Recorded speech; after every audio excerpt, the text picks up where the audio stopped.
It is crazy to think of how many people do not pull oil samples when they actually do an oil change on their heavy-duty diesel engines.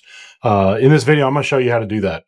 And so oil samples are critically important to the operation of a diesel engine. If you're running a vessel that has diesel engines, I highly recommend you pull oil samples at a minimum of every other oil change.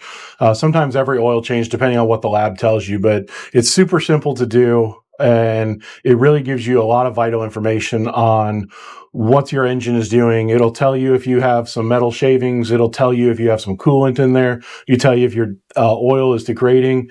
They really send you out a really nice information packet or document that tells you how your oil is doing or how your engine is doing. So it really is very helpful. So in this video, I'm going to show you how to pull oil samples, a couple easy tricks and tips of how to actually pull an oil sample without making a mess and get everything sent off to the lab. Hey guys, if you get anything from this video, do me a favor, give me a thumbs up on the video. All right, so what you're going to need to pull the oil samples is going to be a pump.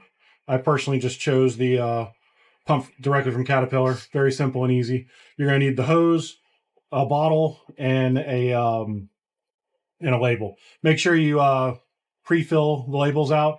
It's a lot easier to do that when you're not sitting in an engine room that's nice and hot. I also recommend one of these absorbent pads. It's just a lot easier to clean up oil.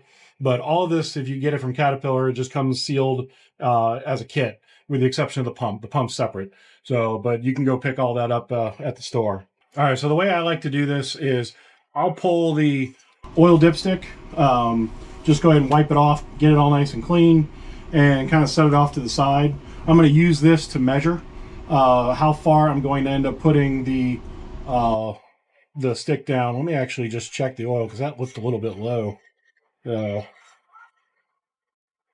it's actually good. So I'm going to use that to measure. So I'm going to put that to the side, and then we're going to open up the hose that the first bottle came with.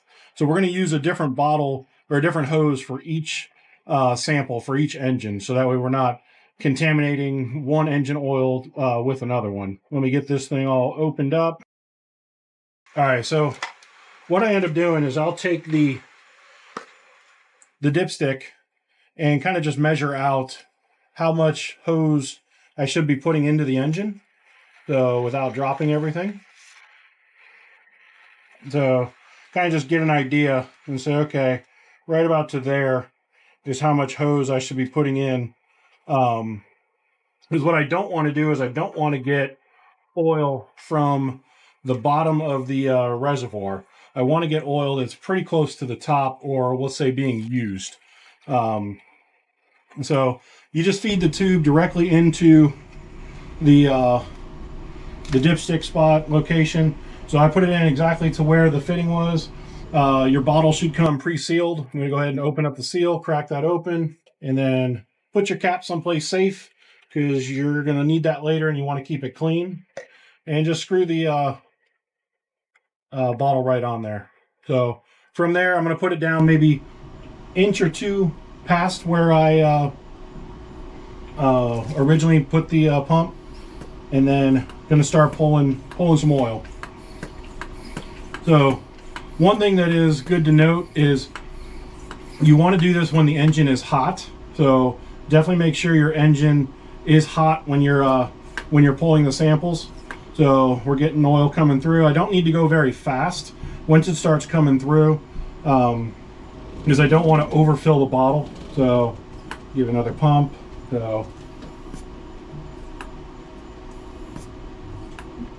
and what I want to do is get this about a little bit more than half full. That'll give the team at the lab a good amount to pull a sample from. I'm gonna let that depressurize now. See how much oil that'll end up being. You can see the bottle on the display. That's probably going to be good enough right there once it stops dripping in there. So I'm going to probably cut that out right there. So of course, always make sure you do this with hot oil. You want to make sure the oil is hot when you're, or the engine is hot, or as hot as possible when you do the work. So everything has stopped dripping. I'm going to go ahead and remove that. I'm going to keep this at a higher end, so I don't want it to drip anything. And then I'm basically just going to seal this right up. So this is going to be my starboard oil sample. I'm going to go ahead and put this label on it right now, which I had pre-filled out. I will skip ahead because I will not make you watch me do this. All right, so that's all you need to do for that. So drop this bottle off at your local Caterpillar dealer. Give them all the information that you need on the engines. They'll send you a report, and then you can do your exam later. All right, so just clean everything up. So I just pulled the hose out of the engine. Going to go ahead and wrap this up as nice as possible without spilling anything. So what I don't want to do is spill any oil into the engine room. So I'm going to put it back into the bag it actually came with, and then go ahead and discard this the proper way. So I'm going to go ahead and do the second engine really quick. I'm not going to have you guys watch that because I feel like that's pretty straightforward. Do me a favor though, if you guys like the video, give me a thumbs up on the algorithm. I've got a lot more videos coming that are very similar. And click on the video on your screen to see the next one about maintenance on